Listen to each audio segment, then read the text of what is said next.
बोलो जयकारा बोल मेरे श्री गुरु महाराज की जय। अनंतपुर वासी श्री भगवान की जय। श्री अमर ज्योति दर्शन ग्रंथ महाप्रभु जी के चरणों में कई गुरुमुख मत्था टेकने के समय अपनी समस्या विनय करते तो आप उसका निदान मधुर वचनों से शीघ्र ही कर देते। एक भक्तानी अपने साथ 13 साल के लड़के पूरन को लेकर आए। उन्होंने श्री चरणों में विनय की, प्रभु यह लड़का जन्म से सुनता नहीं, पढ़ाई में अंक पूरे लेता है, वर्ष में एक बार श्री दर्शन करने की अवश्य आता है, आंखों से इशारा करके कहता है कि श्री दर्शन करूंगा। आप उनकी विनय सुनकर मुस्कुराती और फरमाया कि तुम दूर हट जाओ, यह अकेले में हमसे बात करना चाहता है। वे हैरान थे कि सुनता तो है नहीं, बात कैसे करेगा। वे दोनों दूर चले गए।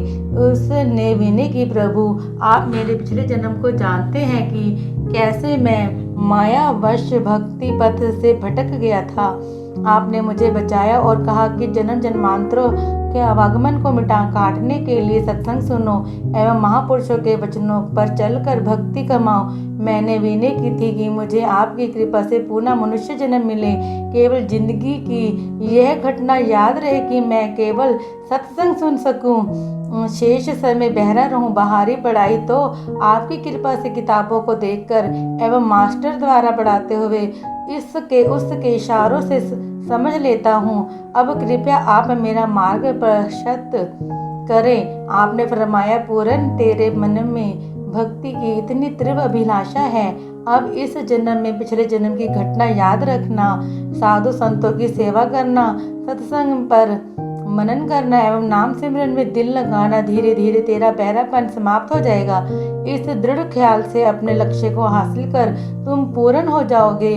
दूर खड़े उसके लड़के के माता पिता यह देखकर हैरान हो रहे थे कि उनका लड़का कैसे श्री वचन सुन रहा है। श्री प्रभु जी ने उन्हें पास बुलाया और श्री वचन फरमाए, भगत जी इसे अब सत्संग में और आश्रम की सेवा पर अवश्य ले जाया करो। बड़ा होकर जितना समय एवं धन संतों की सेवा में लगाने देना। सत्संग सुनते सुनते इसका बहरापन दूर होता जाएगा। यह स्वयं कह रहा है कि उसके पिछले जन्म में संसार की माया से दूर रहकर भक्ति करने पर वर मांगकर बहरा बनने का संकल्प लिया था। तुम दोनों भी नाम की कमाई करो, सेवा सत्संग में समय बिताओ, संसार के कार्य व्यवहार करते हुए जीवन को खुशहाल बनाओ। बड़ा होते होते उस लड़के का बहरापन दूर हो जाएगा। वे दोनों भक्तानी लड़के के साथ यह सोचकर हर्ष विभोर हो रहे थे कि उन्हें उस बच्चे के कारण आज श्री वचनों के अनमोल निधि मिली है एवं समीपता प्राप्त हुई है, जो कई जन्मों की तपस्या से भी मिलना कठिन है।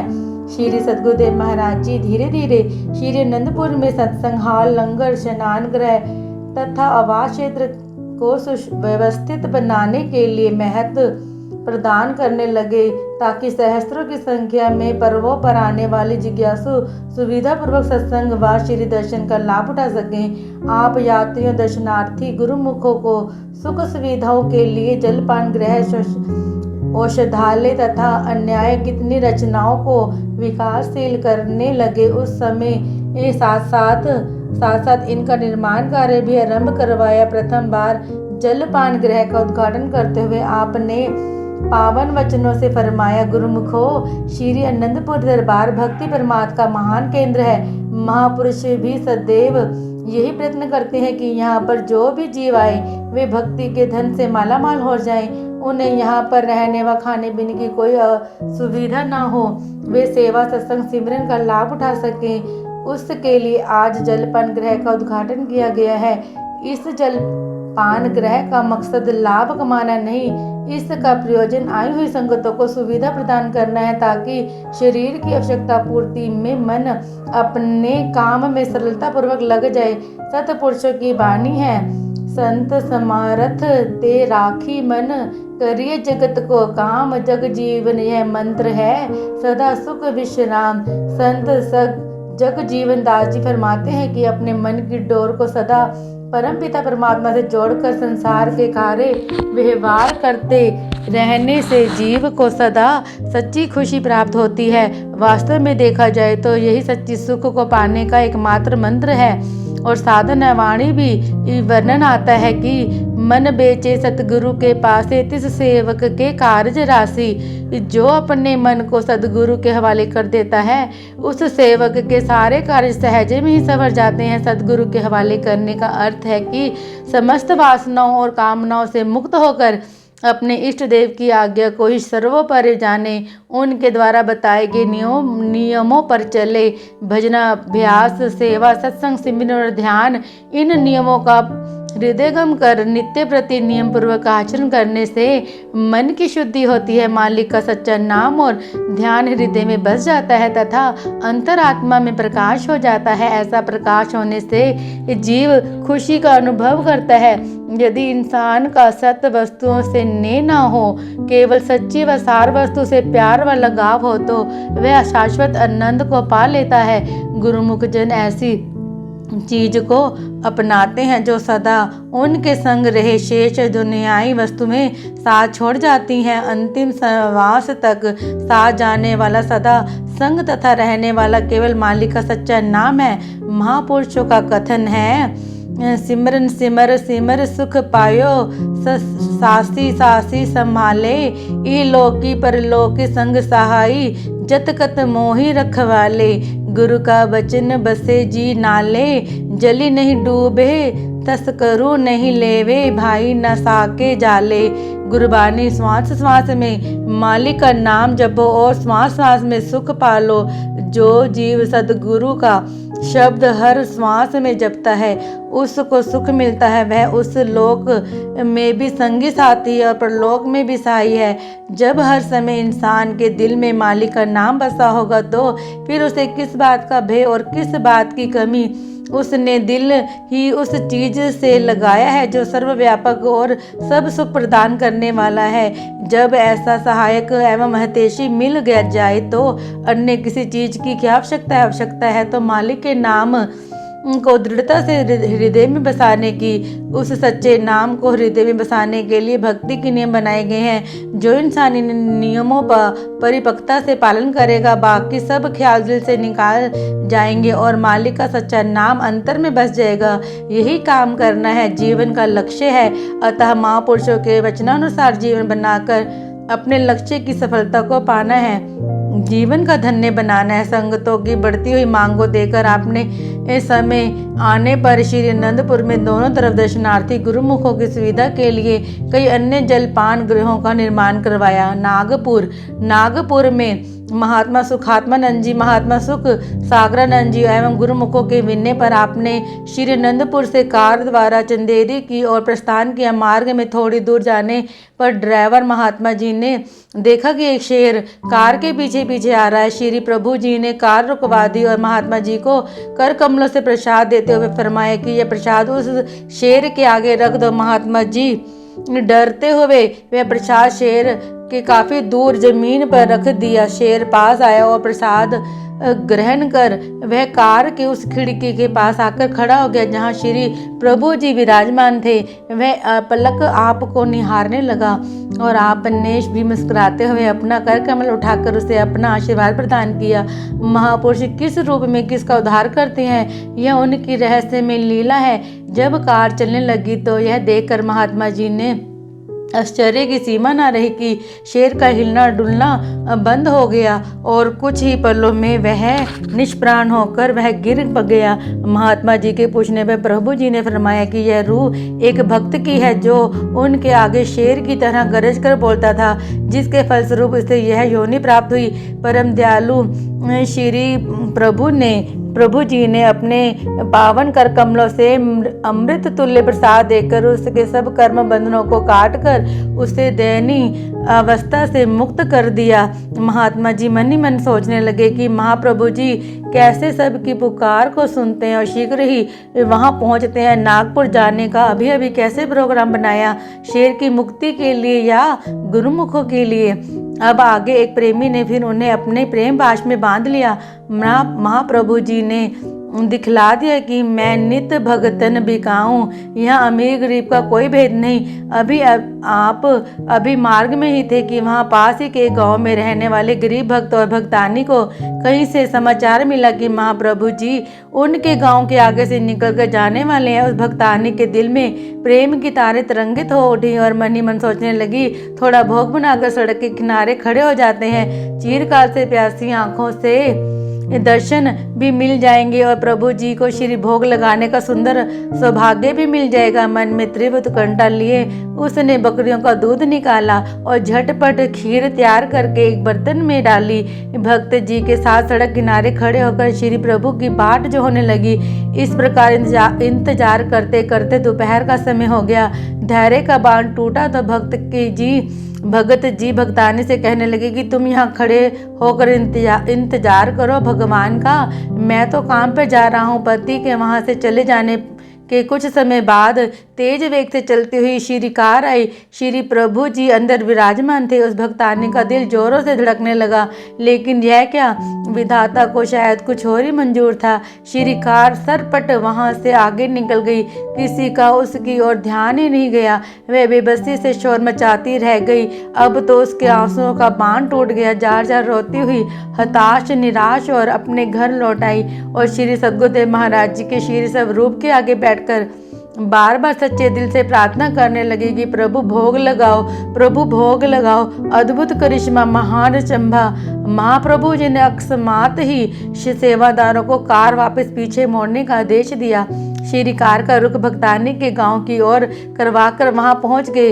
उसके घर पहुंचकर पीछे से आवाज लगाई कि रोती ही रहेगी या भोग भी लगावेगी। लेकिन वह प्रेम मग्न हो पूर्वथा करबद्ध प्रार्थना करती ही रही, प्रभु यदि आपने भोग नहीं लगाया तो मेरा पति मुझे उलाहना देगा, रूठ जाएगा। आप मुझ गरीब असहाय पर कृपा करें, मेरी लाज रखें। इतना वह कह पुनः जोर जोर से रोने लगी। पीछे से दोबारा आवाज आई कि क्या हमें यूं ही खड़े रहेंगे, क्या हम यूं ही खड़े रहेंगे। आंसू की तरबतर चेहरे को भी घुमाकर जैसे ही पीछे देखा तो वह हक्की बक्की रह गई। त्रिलोकी के मालिक उसके द्वार पर खड़े थे। श्री चरण स्पर्श कर उसने बड़े प्रेम से भोग लगवाया। इतने में उसका पति भी घर लौट आया, क्योंकि आधे दिन में के लिए कोई मजदूरी नहीं मिली। श्री दर्शन कर वे अपने धन्य भाग मनाने लगे। साथ में आए हुए सेवक भी इस दृश्य को देखकर हैरान थे। उनमें से एक सेवक ने पूछा, प्रभु यह क्या लीला रचाई आपने। श्री कार इतनी आगे निकल गई थी फिर भी यहाँ इतनी दूर वापस आए। महाप्रभु जी ने फरमाया, इस भक्तानी के आंसुओं ने नदी के रूप धारण कर लिया था, हमें रास्ता ही नहीं सूझ रहा था। अब और जल की जल ठाटे मारता दिखाई दे रहा था, इसलिए इसकी हार्दिक पुकार को सुनकर हमें वापस आकर इसे दर्शन देना पड़ा। यदि हम दर्शन ना देते तो इसका दिल टूट जाता। धन्य है प्रभु, धन्य है इनकी दयालुता। अपने सुकोमल तन पर कष्ट सहन करके भी अपने प्रेमी भक्तों की पुकारों को सुनकर उन्हें कृतार्थ करते हैं। इस प्रकार आप चंदेरी आश्रम में जाकर विराजमान हुए। एक भक्तानी के घर में आम का वृक्ष लगा हुआ था। उसने एक टोकरी में पक्के आम भर लिए और आश्रम में पहुंच गई। उसकी आंतरिक इच्छा थी कि श्री गुरु महाराज जी उसके वृक्ष के पहले फल का श्री भोग अवश्य लगाए। वह टोकरी लेकर अंदर श्री चरणों में पहुंची। महात्मा शब्द प्रेमानंद जी भक्त वेश में अंदर खड़े थे। उन्होंने श्री गुरु महाराज जी के स्वास्थ्य का ध्यान रखते हुए उस भक्तानी से कहा, यह टोकरी एक तरफ रख दो। वह बेचारी कभी टोकरी की ओर देखे और कभी श्री मुख की ओर निहारे। चुपचाप टोकरी उठाकर उसने एक तरफ तो रख दी, परंतु बाहर आकर प्रेमा अश्रुओं से दिल के भावों में डूब गई। इधर आपने फरमाया कि प्रेमी श्री मंदिर में प्रातः डिब्बी भूल आए, वह ले आओ। श्री आगे पाकर जैसे ही श्री मंदिर में गए तो देखा कि पुजारी जी परमहंसों को आम का भोग लगा रहे हैं। उसने कहा, ठहरो, श्री गुरु महाराज जी ने आम भिजवाए हैं, श्री परमहंसों का भोग लगाकर हमें भेजो। यह श्री भोग भी ले जाओ।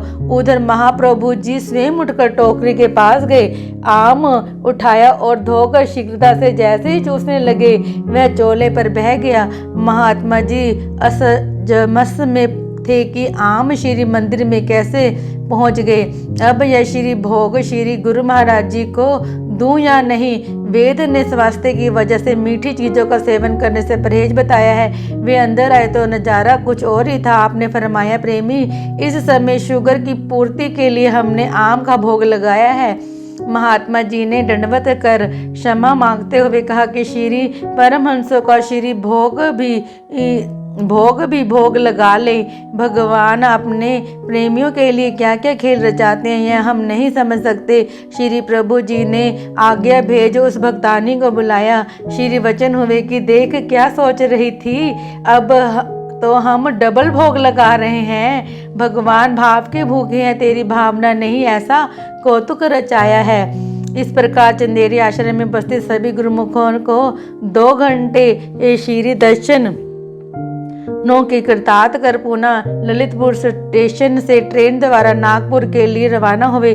नागपुर के मार्ग में कई स्टेशनों पर गुरुमुखों को जहां जहां विदित हुआ वे अपने श्रद्धा के पुष्प लेकर श्री दर्शन कर निहाल होने लगे। ऐसे ही भोपाल स्टेशन पर कुछ प्रेमी जन आए।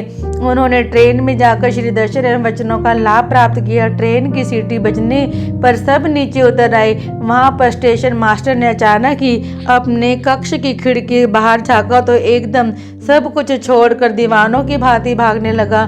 ट्रेन धीरे धीरे चलते हुए तेज होने लगी। संगत भागते भागते रुक गई, परंतु स्टेशन मास्टर हांफते हुए अभी भी भाग रहा था। श्री सदगुरुदेव महाराज जी ने अपना कर कमल बाहर निकाला। ट्रेन वहीं पर रुक गई। वह भागते हुए प्लेटफार्म पर गिर गया। जैसे ही लोग उसे उठाने लगे तो शीघ्र ही उठ खड़ा हुआ और श्री सदगुरुदेव महाराज जी के पास पहुंच गया। विनय की कि प्रभु, मुझ से ऐसा क्या अपराध हुआ कि दर्शन दिए भी नहीं जा रहे थे। श्री वचन हुए, प्रेमी, तेरे प्रेम ने करिश्मा कर दिखाया कि ट्रेन को रोकना पड़ा। वह अगले स्टेशन तक श्री चरणों में बैठा रहा और श्री दर्शन कर कृतार्थ हुआ। इधर उसी समय रेलवे कर्मचारियों में भगदड़ मच गई कि दूसरी पटरी पर आती रेल अचानक तीसरी पटरी पर कैसे पहुंच गई। यह क्या, एक बहुत बड़ा हादसा टल गया। किसी ने कहा कि एक दिव्य शक्ति ने हाथ देकर इस ट्रेन को यही रोक दिया। सब मिलकर श्री प्रभु जी के कोटि कोटि धन्यवाद करते हुए कहने लगे कि अभी श्री आनंदपुर के श्री महाराज जी ने ही अपनी कृपा से यह कल्याण का कार्य किया है। इस प्रकार ट्रेन नागपुर में पहुंची। महात्मा जीवा संगतों ने महाप्रभु जी का भव्य स्वागत किया। श्री कार आश्रम के बाहर पहुंची। डोल नगारे व भक्तों के प्रेम हुलारे रंग बिरंगी वेशभूषा से खुशी का पैगाम सुना रहे थे। श्री सदगुरुदेव महाराज जी मुस्कुराते हुए सबकी ओर निहारते हुए आशीर्वाद से निहाल कर रहे थे। वहां पर विदेश से कई आई हुई संगत भी दिव्य दर्शनों के नज़ारे से स्वयं को माला माल कर रही थी। महाप्रभु ने आश्रम में प्रवेश किया। श्री मंदिर में सबको श्री दर्शन देकर कमरे में चले गए। कुछ समय पश्चात श्री दर्शन खुले। जयकारों के घोष से मानव त्रिलोकी को गुंजा दिया। विदेश से आए हुए गुरुमुख प्रेमियों को दिल प्रेम के लहरों में डूबा जा रहा था। उन्होंने श्री चरणों में विनय की, प्रभु, यह दिव्य दर्शन ऐसे खुशी भरे नजारों व प्रेम के हुलारों से अब शीघ्र ही विदेश की भूमि पर पधार कर कृतार्थ करने की कृपा करें। नाथ, इंतजार कब समाप्त होगा? यह इंतजार प्रभु अब अपनी कृपा दृष्टि उधर भी कीजिए। ये दृष्टि के हे सृष्टि के तारनहार, अब हम पर रहमत की वृष्टि कीजिए। आपने फरमाया, बस अब थोड़ा समय शेष है, आपके इंतजार की घड़ियां समाप्त होंगी। विदेश में हर स्थान पर सत्संग आश्रम बनाएंगे। तुम्हें भी घर बैठे आत्मसुख की अलौकिक संपदा मिलेगी। नाम की कमाई करो, प्रभु की याद दिल में बसाओ। कुदरत के घर में सुनवाई हो चुकी है। श्री प्रवचनों को श्रवण कर सबके हृदय कमल खिल गए। सबने मिलकर जयकारा बुलाया और श्री प्रभु जी को धन्यवाद दिया।